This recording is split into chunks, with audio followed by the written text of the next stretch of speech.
The procession was a joyous spectacle.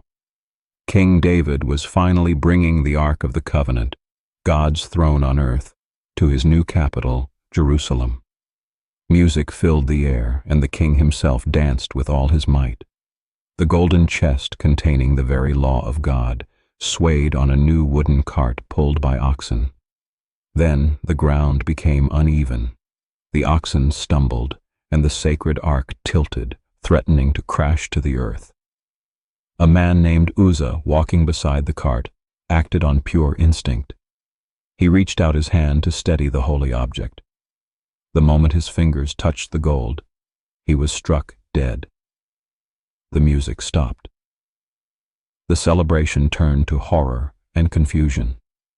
Why would God strike down a man whose only crime was trying to help? Theme topic: YouTube Shorts. What happens when you touch the ark? An ox stumbled, and a man named Uzzah reached out to steady a golden box on a cart. In an instant, he fell. This wasn't just any box. It was the Ark of the Covenant, a sacred object so powerful it was considered the physical throne of God on earth. So what actually happened? This wasn't about anger or punishment. Think of the ark like a massive, exposed power transformer. It contained a raw, unfiltered holiness. Uzzah's touch, even with good intentions, was like grabbing a live, high-voltage wire. The result was a consequence of physics, not fury. It was a direct connection to an overwhelming force that human life simply could not withstand. For this reason, specific rules were created. No one was ever to touch the ark directly.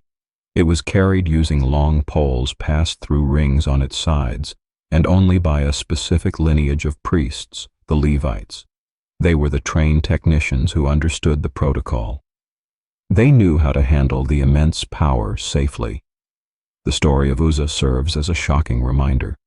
It shows the massive gap between the ordinary and the supremely holy. It demonstrates that some things are so sacred, so pure, and so powerful. They demand a level of respect we can barely comprehend. It was a direct link to the divine, and required a divine level of caution. Because the ark was not just a symbol, it was a vessel of pure, unapproachable holiness. Specific laws dictated its handling. It was to be carried on poles by consecrated priests, never to be touched by human hands. Uzzah's well-intentioned act treated the sacred as common, a fatal miscalculation.